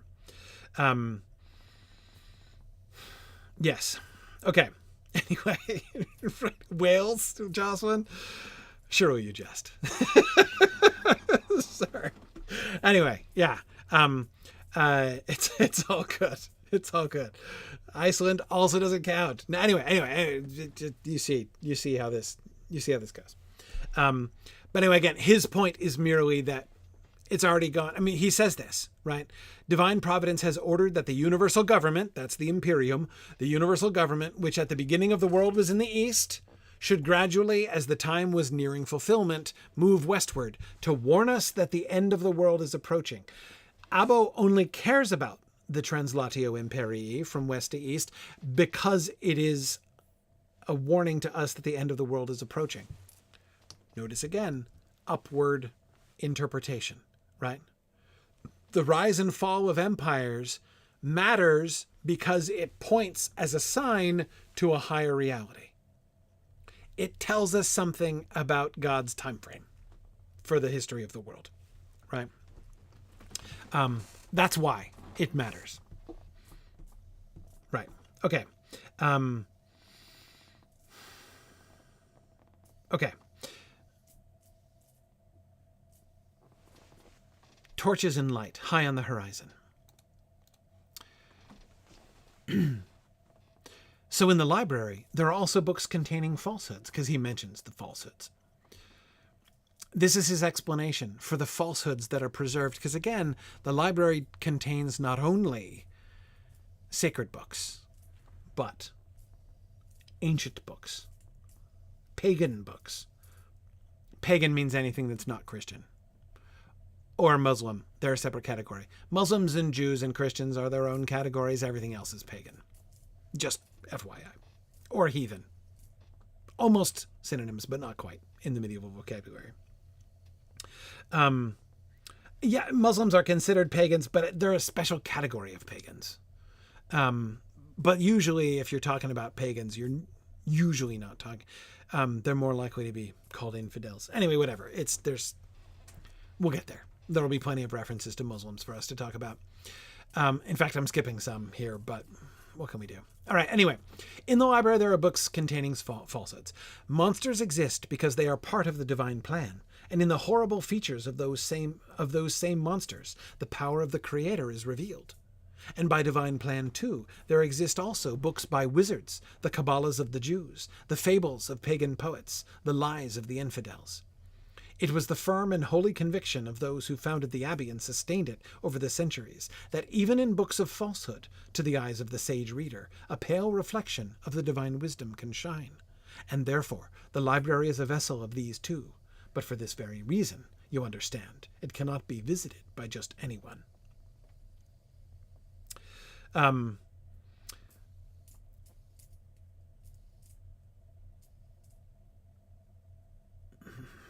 Yes.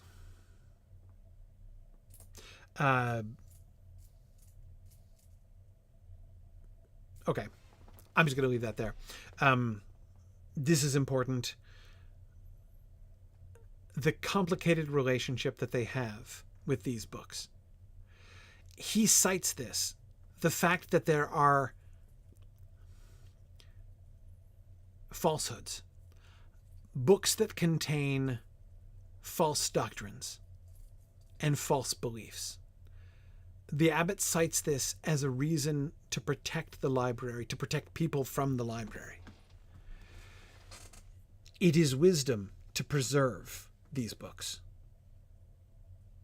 because it is possible to the sage reader to perceive a pale reflection of the divine wisdom, even in the books of falsehood. There are still things that you can learn from them. But you have to be careful. Monsters are dangerous, and not everybody should be allowed near them. Okay. And furthermore, the abbot added, as if to apologize for the weakness of this last argument, a book is a fragile creature.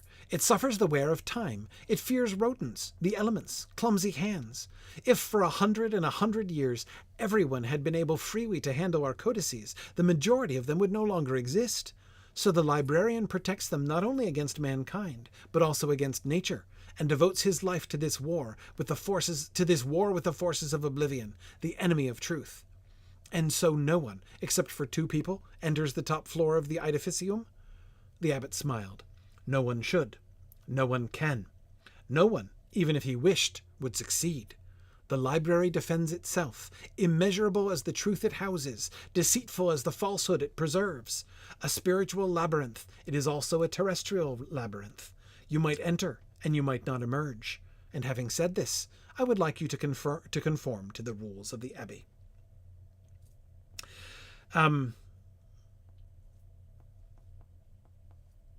Okay.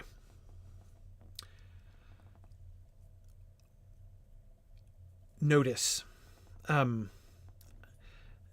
Edificium, right? It would be the CH sound, edificium there. Edificium. Yeah, probably. Yeah. Sorry, as I say, church Latin is rusty. Notice something. Notice something here. Notice how the abbot thinks here again. A spiritual labyrinth, it is also a terrestrial labyrinth. You might enter, and you might not emerge. He thinks in terms of parallels between the physical dangers of the library and the spiritual dangers. Someone could enter the library spiritually. That is, on that higher level.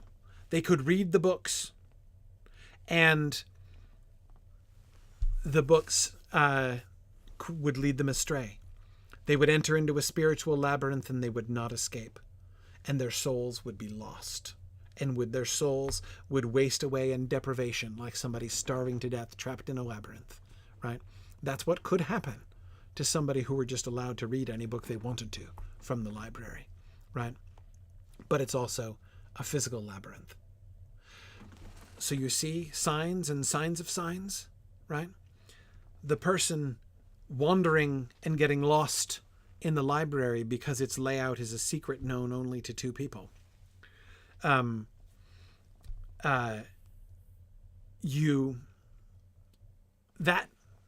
wandering is itself a sign, right?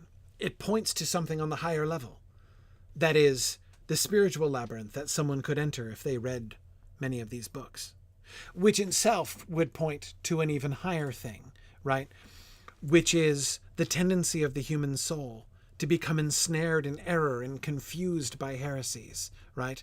And to wander away, not to achieve the celestial goal, right? Not to get to heaven, but instead to be diverted by heresy, that is to say, false teaching. See how natural that way of thinking is? The abbot can't separate that way of thinking from his description of the library, right? But remember that William's mind works the other way round, from the generals to the specifics. Hey, we got to the church door. That's good. That's good. Okay. This should be quick. Oh, I can't say that with a straight face. The church door, the half of a chapter or third of a chapter, which comprises the description of the door, may feel like a super skippable part of this book.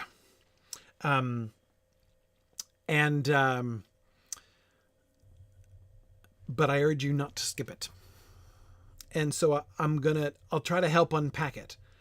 But what I'm trying to point to is sort of the larger pattern. I'm going to try to avoid just glossing things point by point.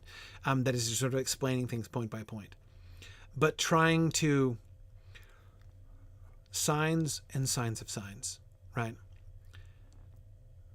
What things are signs? What things are signs of signs? And what are the things that they are pointing to?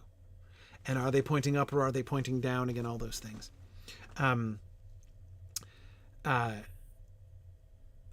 Adzo's description of the door is hugely important.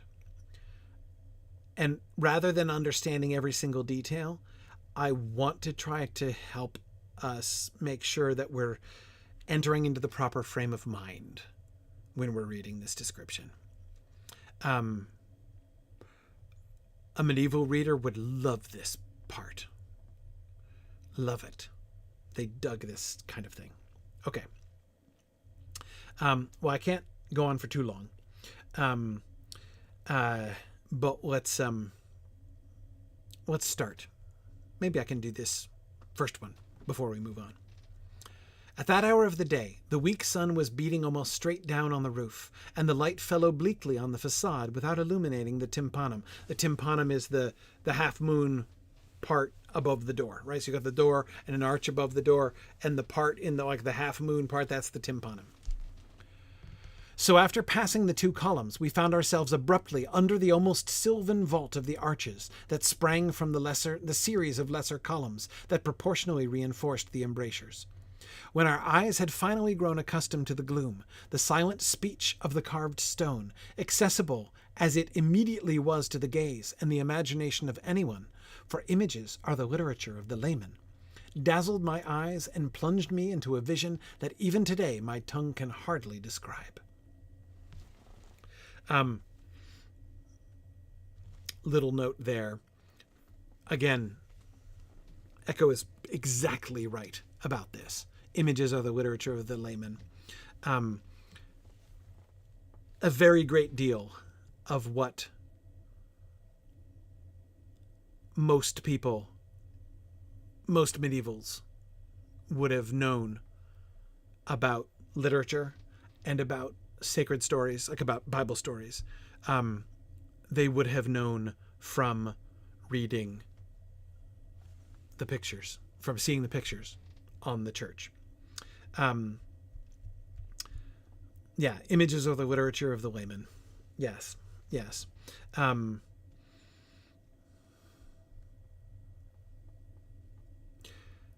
Note the cue that this provides us. Images are the literature of the layman. He is going to go on to describe the images. And we've been told at the beginning that the images are literature. They are a story. They tell a story, right? The things being described, those carvings on the walls, are signs of signs. They are signs that are pointing to other signs, right? And it's up to us to unfold it. Yes, the church is a book. Yes, exactly. Where do we start? I saw a throne set in the sky, and one seated on the throne. The face of the seated one was stern and impassive, the eyes wide and glaring over a terrestrial humankind that had reached the end of its story. Majestic hair and beard flowed over the chest like the waters of a river, in streams all equal, symmetrically divided in two. The crown on his head was rich in enamels and jewels. The purple imperial tunic was arranged in broad folds over the knees, woven with embroideries and laces of gold and silver thread. The left hand, resting on one knee, held a sealed book. The right was uplifted in an attitude of blessing, or, I could not tell, of admonition. The face was illuminated by the tremendous beauty of a halo containing a cross and bedecked with flowers, while around the throne and above the face of the seated one I saw an emerald rainbow glittering. Before the throne, beneath the feet of the seated one, a sea of crystal flowed, and around the seated one, beside and above the throne, I saw 4 awful creatures. Awful for me, as I looked at them, transported, but docile and dear for the seated one, whose praises they sang without cease.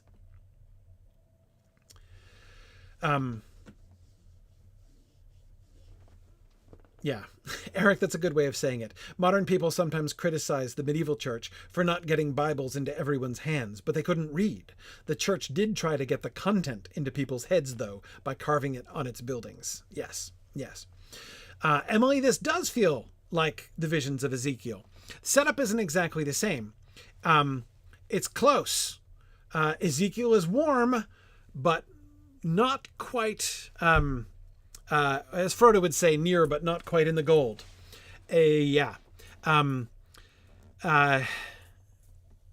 Revelation. Yeah. Which is a lot like Ezekiel, right?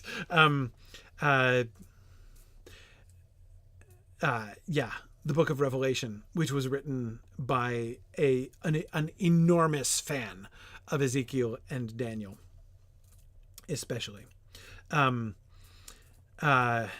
Well, hang on to that, Eric. We're not quite there yet. We're going to get there.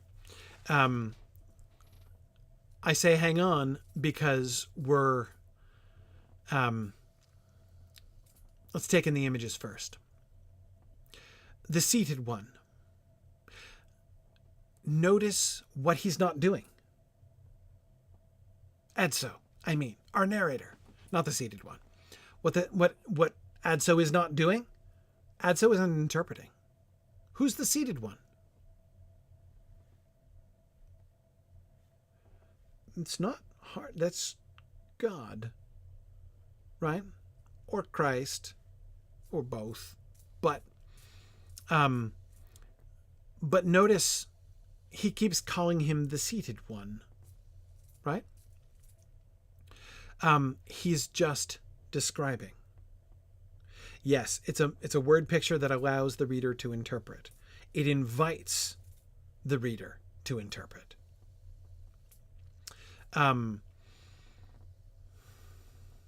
Even the fact he doesn't even identify. There's some things he will identify. He points to the fact that it needs identification. It needs interpretation. This is not just... He's not trying to say that the person seating is just some dude, right? But he's not giving us the meaning. Adso is here deliberately describing the signs. The great throne of Revelation 20, also Revelation 5, yes. In particular, the crystals, the sea of crystal, is straight out of Revelation 5.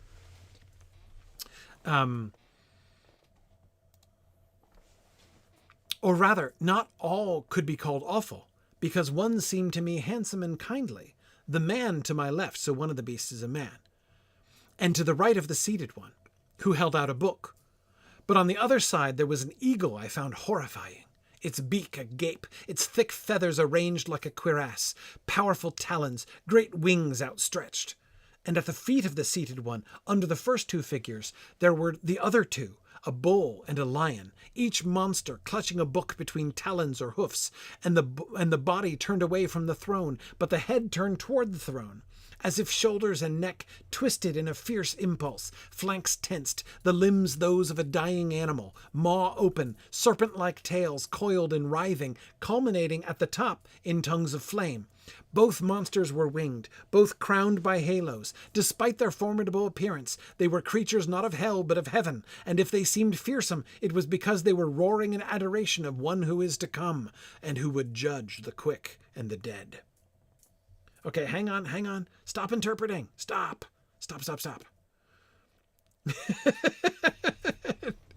I know, it's super tempting. I say stop interpreting. We're obviously supposed to interpret, right? But I want to emphasize how Adso is not doing that. What he's doing is giving us the signs, right? And he knows they point to things. He knows them to be signs. But notice even how he describes it. He describes the posture of the animals. The body turned away from the throne, but the head toward the throne, as if shoulders and neck twisted in a fierce impulse, flanks tensed, the limbs those of a dying animal, maw open. That's a very detailed description of what these animals look like. What it does, more than anything else, is invite us to picture this, right? The way he's describing the posture, the way he describes the eagle, right? Its beak agape, its thick feathers arranged like a cuirass. Oh, it looks like it's wearing armor, right? Powerful talons, great wings outstretched.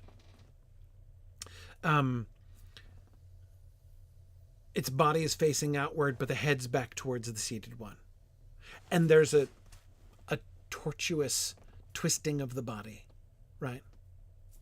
There seems to be physical suffering involved for the beasts themselves. Flanks tensed, the limbs those of a dying animal. And they have serpent-like tails, apparently, coiled and writhing, culminating at the top in tongues of flame. Yeah, that's uncomfortable. And they have wings, and are crowned with halos. Despite their formidable appearance, they were creatures not of hell, but of heaven. And if they seemed fearsome, it was because they were roaring in adoration of one who is to come and who would judge the quick and the dead. We get pointers here. Pointers in how to interpret this. And yes, familiarity with the Bible and even more familiarity with medieval iconography will give you a kind of key.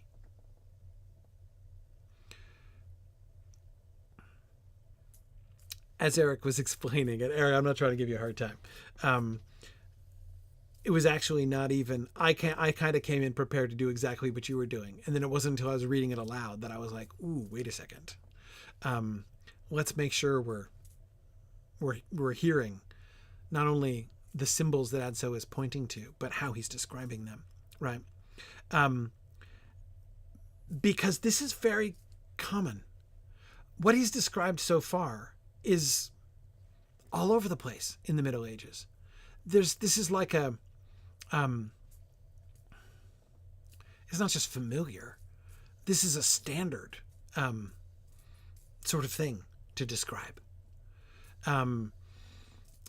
The four beasts, which are described in Revelation, which are very, very similar to the four beasts described in Ezekiel. They're not identical, by the way, to the beast in Ezekiel, but they're close.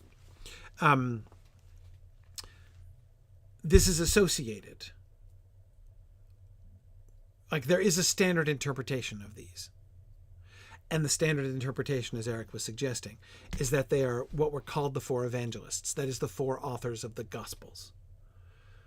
The man was Matthew.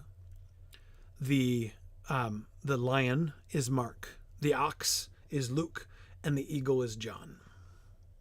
Those are the four writers of the Gospels are called the four evangelists.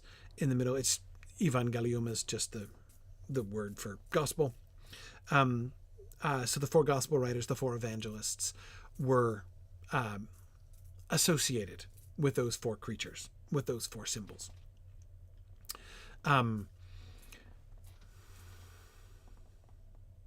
But Adso, although that's very well known, and everybody would know it, well, everybody would know how to interpret the seated one too, but he's leaving it to us to do. Yeah, we see the word monsters again, Maureen. That seems important also. Yes. The pagan learning was described as monsters before.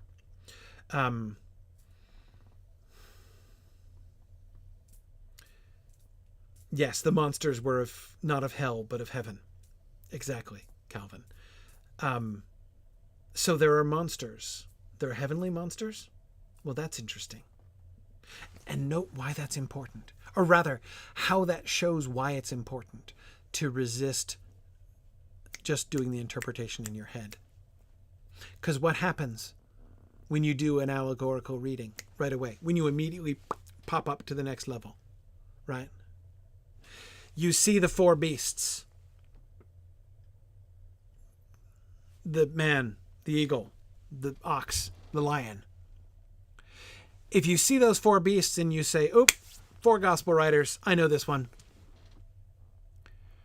you've immediately jumped up to the next level. You've left the sign behind. Now you're not interested in those 4 beasts anymore because you know what they mean. They point to the higher thing. You're already thinking about the higher thing, right? You've moved up and you don't care about the beasts anymore. The pictures of the beasts, right? They don't matter because they only existed for one purpose, and that was to be a sign, to point to that other thing, the 4 evangelists. And once they've done that, you can dismiss them because you've gotten the point, right? See the pattern? This pattern of allegorical thinking? By the way, hang on a second before I do my by the way. I'll come back to my by the way. Don't may forget to. This, I think, is why it's so important that Adso is doing what he's doing. That is resisting doing interpretation. Because also remember Brother William. Remember Brother William. You don't have to do that. You don't have to go up. You can go down. You don't have to dismiss the signs once you see what they're pointing to, right? Maybe it's good to linger on. Maybe you will learn some other things by lingering on the signs, right? In the way that he's doing. Again, do I think that Adso is resisting interpretation? Do I think that he's trying to keep us from thinking about Revelation? No, I don't think he's trying to keep us from that, right? But he only describes the signs, right? Because the tendency, when we move in that upwards direction from physical things to the spiritual realities that they point to, those physical signs, we leave the signs behind and we forget about them. They no longer are important. I'll finish with my by the way. This, by the way, is why I will say again what probably you've heard me say many times, but hopefully I think you'll follow my reasoning a little bit better this time. Tolkien, of course, knew full well this impulse of the allegorical mindset, that once you perceive the higher meaning, right? Once you perceive the thing that the signs are pointing to, you no longer care about the signs. The signs are only a vehicle to convey you towards that thing. And once they have done their job, you're done with them. You no longer care about them. This is true, by the way, if you think about it even in simpler terms, right? When you're reading a book, you don't care about what's in your left hand, right? The words on these pages don't matter so much anymore because they've already pointed to they've created the thing in your head, the story, right? This part of the story is already in your head. And so you turn the page. You leave that page behind. You don't keep looking at the page. You've got the thing now, right, in your imagination. So you leave the sign behind. We do this all the time, right? But in allegory, you do the same thing. When you've decoded an allegory, when you get it, when you see the idea that the signs are pointing to, the narrative itself no longer matters. The story, it was only a vehicle to point you to that higher thing. So get rid of it, right? And that's just exactly what Tolkien did not want his readers to do with The Lord of the Rings. This, I believe, is why he objected so much to the World War II allegorical interpretation of The Lord of the Rings, right? Not just because it happened to be incorrect, but because people who were reading it were missing the entire point of reading the story. Because once you think you've gotten it, right? Once you've cracked the code, oh, it's about Hitler and the atomic bomb, right? Now you're thinking about Hitler and the atomic bomb. And you're not thinking about Frodo. You're not thinking about Sauron. You're not thinking about Gandalf. You're not thinking about anything in the story. The story now doesn't matter. because it's done its work. Its work was to point you to the larger thing. So once you see the point or message, to use the two words that Tolkien uses, right? As for any point or message that it has in the intention of the author none, right? Meaning there is no thing I'm trying to get you to see. The purpose of this story is not to be a sign, to point to an idea. And the idea is what I really care about and I'm trying to get to. That's not, if you read my story that way, Tolkien tells us, you're reading it wrong. And I believe that the primary reason he objected to this so much is not just that their interpretation happened to be incorrect, but because he's like, if you just throw out this whole story, you're missing the point. I absolutely do not want you to read this story only as a means to an end, or to think that this story itself is only a means to an end. You see, it's that tendency to throw out the sign, to dismiss it once you perceive the thing. That is the thing that I think that, as an author, gave Tolkien anxiety, right? If there might not, there can be right and wrong interpretations. That is, there can be some interpretations that work well and others that work much less well. But talking about different interpretations is one thing. To refuse to, read the story and dwell there, right? He wanted people to enter into his secondary world. He wanted people to lend to its secondary belief.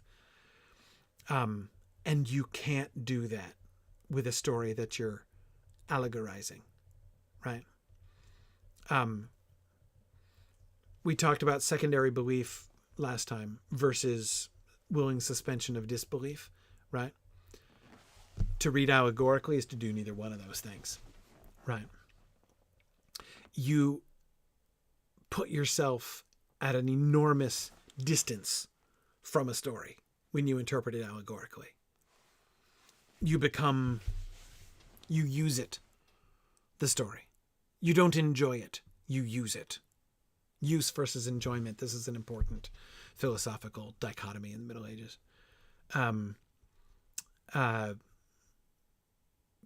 You're just using it. You're not enjoying it. Sorry, I shouldn't have brought up those terms because that's a red herring. Never mind. Anyway, do you see what I mean?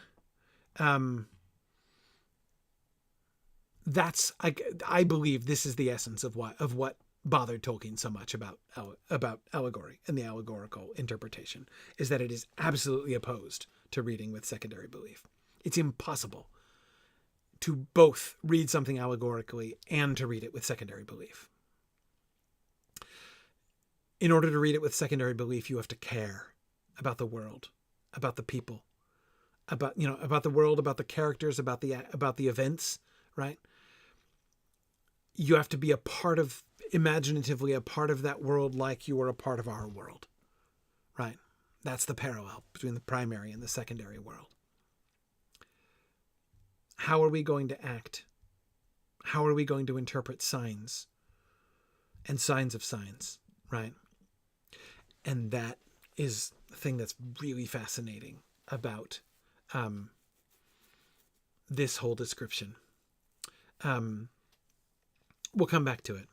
We're not done with the door, but I'm going to continue assigning you to read forward optimistically, even though we're totally a class behind now, but it's okay. No schedule. It's all good. Read up to, but not including Vespers. So there are 2 short chapters. So Sext is the long chapter that starts with the description of the church and continues through the long discussion between Ugolino and William about heresies and all that sort of thing. Ubertino, I keep saying his name wrong. Ubertino. Ugolino is somebody else. Never mind. Anyway, So Sext is that really long chapter.